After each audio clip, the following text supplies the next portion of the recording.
to work with the provinces to find a better way to fund their new program. Thank you, Mr. Speaker. New question, the member from Huron-Bruce. Thank you very much, Mr. Speaker. My question today is for the Minister of Energy. The Auditor General's report, the Fraser report, and now last week's C.D. Howe report all have one thing in common, and they all have denounced your government's green energy plan, Minister.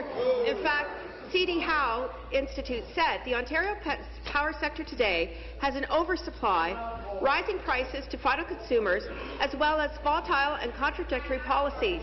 Ontario's approach to power sector investment and planning is inefficient, expensive, and unsustainable. Minister, when will your government finally wake up, look at the facts, and accept that the Green Energy Plan is nothing more than a pretty name on an ugly and expensive piece of legislation? Be seated, please. Be seated, please.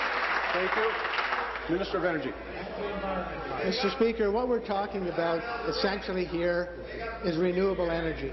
And Mr. Speaker, there are other people who want to speak about renewable energy as well. For example, the Minister of External Affairs for Canada, John Baird. Oh, yeah. He was down in Washington, Mr. Speaker, and because he was sensitive about President Obama's impression of the federal government in terms of carbon footprint, he was very, very quick to point out that Canada has the best record in North America of eliminating coal-burning generation. Mr. Speaker. We're with John. Minister Oliver, Mr. Speaker, has said the same thing. Good. Well, strange that when Mr. Baird was Minister of Energy in that government, the PC government, he was building more coal generation plants than anybody else in North America. We're proud of our record. We're making a healthier economy. We're making a healthier population, and it's the right choice. Supplementary.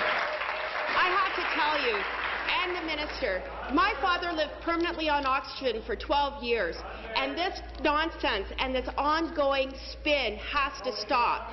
There are real issues at hand, and those issues are perpetuated by the ever-increasing prices of your hydro rates. The C.D. Howe report revealed that provisions of the Green Energy Act and a whopping 66 ministerial directives have overridden your long-term energy plan, and that means rising prices for consumers and more instability for business and investors and our ratepayers, as I said. This project, your project, also is reported to say or generate over $370 million per year for ratepayers so that they have to pay for your expensive green energy failed scheme. Minister, the C.D. Howe report urges you to hit the pause button now. Will you face the music and commit today that doing the right thing is ending this scheme once and for all? Minister. Mr. Speaker, there's only 4% or less of green energy in the grid at the present time.